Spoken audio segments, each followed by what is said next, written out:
잘 아시다시피 창세기 37장부터 마지막 50장까지는 길게 요셉 이야기로 채워져 있습니다. 그러나 자세히 보면 이 이야기는 이삭의 죽음 후에 전개되는 야곱과 그 아들들의 이야기라고 할 수 있습니다. 물론 야곱의 아들들 가운데 요셉의 이야기가 주류를 이루는 것은 맞지만 저는 이 이야기 속에 간헐적으로 나오는 유다의 이야기에 주목하고자 합니다. 왜냐하면 성경을 구속사적 관점에서 보면 하나님의 언약의 물줄기가 아브라함, 이삭, 야곱 그리고 유다로 흘러가서 궁극적으로 예수님이 오시기 때문입니다. 아닌 게 아니라 37장부터 50장까지의 이 긴 요셉 이야기 속에 38장에 느닷없이 유다의 이야기가 삽입된 듯이 들어가 있고요. 이후에 야곱의 아들들이 애굽으로 내려갔을 때의 이야기 속에 애굽의 총리가 된 요셉이 양식을 사러 온 형들을 시험했을 때 이 위기에 대해서 유다가 중재자로 나서는 모습을 눈여겨볼 필요가 있습니다. 결국 이 유다의 희생정신은 화해의 결말과 맞물려 있는데요. 이는 마치 병풍처럼 길게 펼쳐진 요셉의 이야기라는 배경 속에서 주인공 유다가 활약하는 모습을 그린 듯이 보입니다. 우리는 보통 야곱의 아들 요셉이란 캐릭터에 대해서 성경에 등장하는 인물 가운데 유독 죄를 짓지 않은 유일한 인물처럼 보여서 그에게서 교훈을 얻으려는 경향이 강합니다. 심지어 요셉의 생애를 예수님의 고난과 죽음과 부활이라는 패턴에 맞춰서 그가 그리스도의 모형이라고 해석하는 경향도 있죠. 물론 우리는 성경 말씀의 교훈을 우리 삶 속에 적용할 때는 때로 그런 알레고리적 해석을 할 수도 있겠지만 신학적인 입장에서 그런 식의 해석은 매우 경강부회한 느낌이 없지 않습니다. 때문에 우리는 단순히 요셉의 순진무구하고 도덕적인 캐릭터에만 사로잡히지 말고 오히려 죄성을 가진 인간들을 하나님이 어떻게 주권적으로 섭리해 가시는지 하는 구속사적 흐름에 주목할 필요가 있습니다. 일단 창세기 37장에서 마지막 장까지의 전체적인 을개는 요셉이 애굽으로 먼저 팔려 내려가서 아버지 야곱과 그의 형들을 모두 애굽으로 불러들이는 이야기입니다. 물론 가나안이 하나님의 약속의 땅이긴 하지만 하나님이 당시 타락한 가나안 땅의 문화로부터 이스라엘을 보존하기 위해서 일시 그들을 애굽으로 내려보내는 사전 정지 작업 같은 것이라고 해야 할까요? 사실 하나님이 이스라엘 가문을 모두 애굽으로 이주토록 섭리하신 사정은 당시 가나안의 죄된 문화도 문제였지만 이스라엘 가문 속에서 야곱 아들들의 죄도 만만치 않았습니다. 이미 앞장에서 본 바대로 시므온과 레위가 주도한 세겜 족속의 몰살이나 르우벤이 아버지의 첩과 관계한 일, 그리고 창세기 38장에 나오는 유다도 며느리 다말과 관계하는 일 등으로 이미 야곱의 아들들도 극도의 타락 상태에 있었던 때였습니다. 하나님은 이런 가망 없는 인간들에게 은혜를 베푸십니다.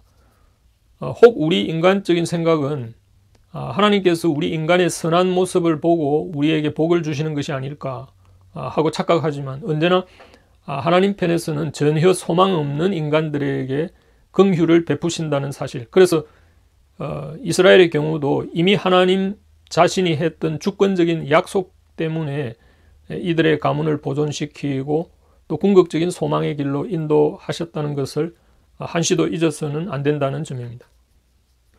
그러니까 하나님의 구원 방식은 타락한 인간들을 한순간 우격다짐의 방식으로 자신의 말을 듣도록 강제하는 것이 아니라 인간을 시간과 공간, 그러니까 연대와 거주의 경계라는 역사적 상황 속에서 오래 참으시고 자신의 사랑을 드러내어서 우리의 자발적인 순종을 이끌어내는 방식이라고 할 수 있습니다.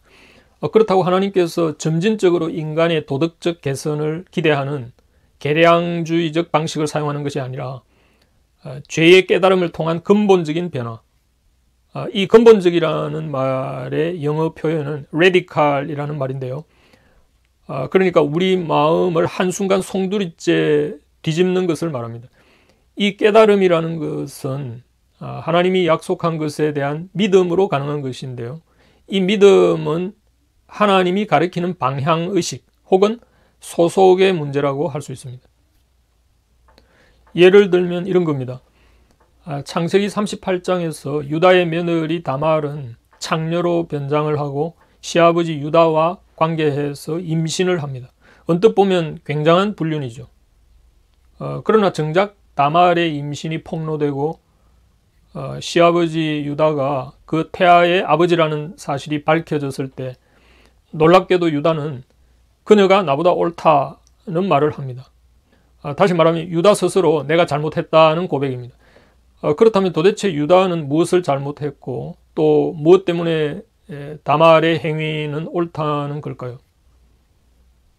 그것은 다름 아니라 하나님이 아브라함 때부터 약속한 후손, 그러니까 아브라함의 씨로부터 구원자가 온다는 그 약속을 받은 이스라엘은 그것을 성취하기 위해서는 당연히 임신을 통해 가문의 기업을 이을 때 가능하다는 것을 잘 알고 있었습니다. 때문에 유다는 당시 결혼한 맏아들과 둘째 아들이 모두 죽었기 때문에 계대 결혼의 풍습에 따라서 며느리 다말에게 막내 셀라를 남편으로 주었어야 했는데 그러지 않았기 때문에 하나님 앞에서 죄를 범한 것이고요. 다말 입장에서는 막내 시동생 셀라가 자신의 남편이 되지 못한다면 최후에는 시아버지를 통해 기업을 이을 수밖에 없다는 절박한 심정으로 창녀짓을 한 것이기 때문에 다말은 도덕적으로 문제가 있었지만 옳은 방향을 선택했다는 겁니다.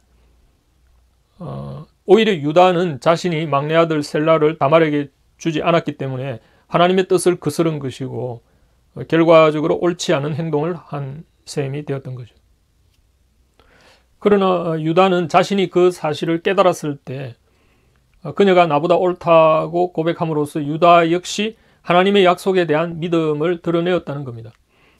죄를 인정한 유다의 이 고백은 하나님의 뜻을 억셉트한 셈인데요. 결국 이 믿음으로 말미암아 유다는 하나님의 약속의 계열에 속하는 축복을 얻게 된 것이고요. 말하자면 시아버지 유다는 다말의 창녀짓 때문에 부지불식간에 자신이 가문의 기업을 잇는 기업 물을자의 역할을 함으로써 유다 가문으로 아브라함의 씨, 곧 예수 그리스도의 탄생을 가져왔다는 겁니다.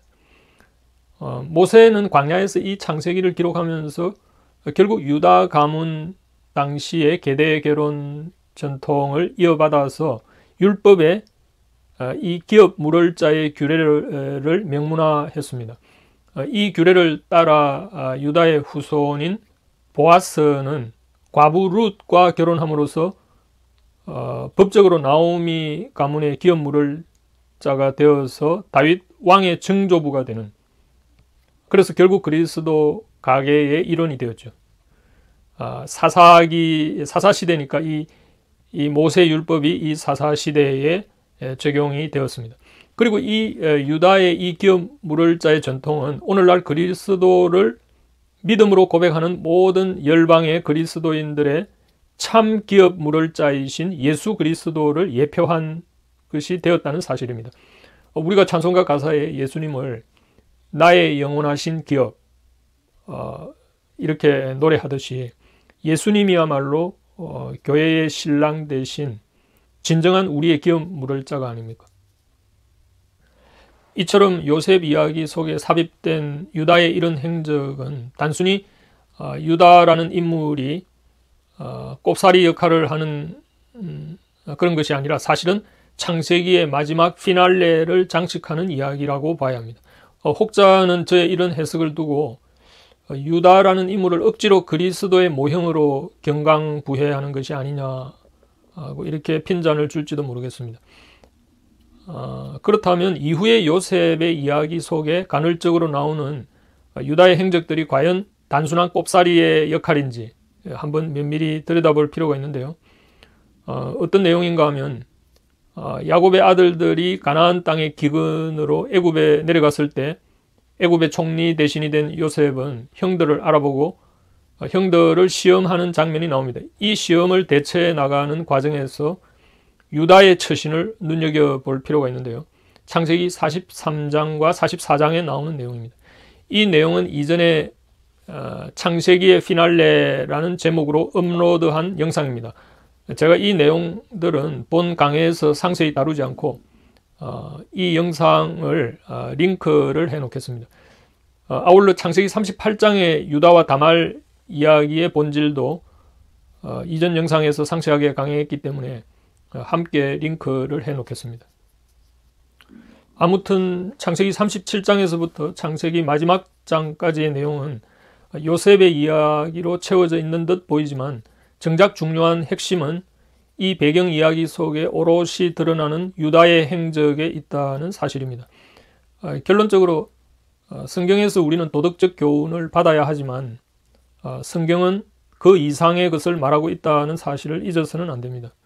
하나님이 왜 도덕적인 요셉의 가문에서 그리스도의 가계가 형성되도록 하지 않고 불륜의 장본인인 유다 가문으로 그리스도의 탄생을 계획했는지, 그리고 하나님은 왜 사울 왕이 아니라 다윗, 그러니까 바세바라는 유부녀를 간통하고 그 남편을 교사시킨 히데의 악한을 통해서 그리스도의 가계를 형성했는지 하는 하나님의 주권적인 뜻을 간파해야 한다는 점입니다.